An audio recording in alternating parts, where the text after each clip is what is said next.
This Sunday in Ecuador, the general elections continue in an air of tranquility. Over 13.7 million Ecuadorians are summoned to the polls to elect their next government to the year 2029. To have more details on how the day has moved on, let's welcome again our special envoy, Jorge Gestoso, for all the details. We're going live to Quito. Hello, Gestoso. Welcome back.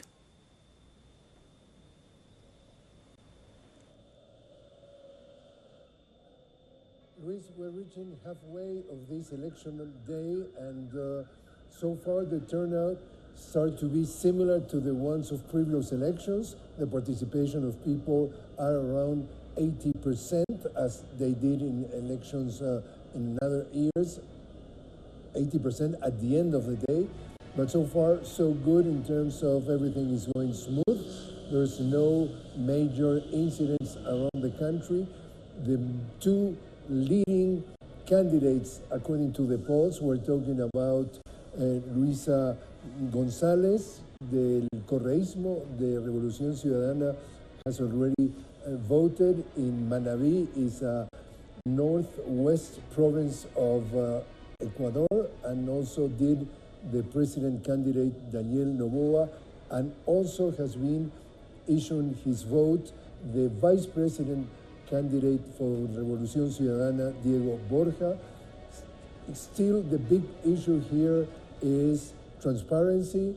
Everybody is following very closely this election and act. They are talking about 500 observers, international observers, that are following very closely the development of this day.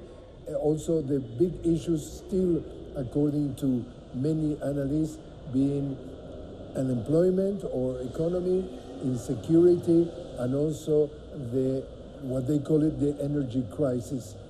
Definitely, there was a long drought here that made the sufficient amount of electricity not being enough. So this country has been living weeks of long blackouts, up to 14 hours a day, an issue that has been playing a role in this campaign.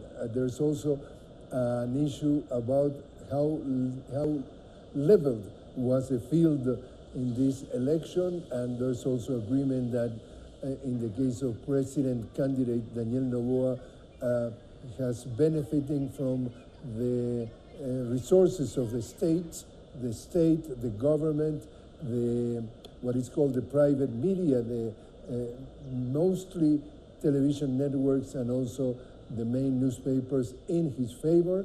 So we're going to see, according to the National Electoral Council, that according to what they say, 90 minutes after the closing of the polls at 5 p.m., scheduled at 5 p.m., we will be getting the first tendencies, and definitely before the end of the day, we will have a clear tendency, and there is mostly agreement that is highly likely, in emphasis, underline, highly likely to be a runoff on April between, supposedly, Luisa González and Daniel Noboa.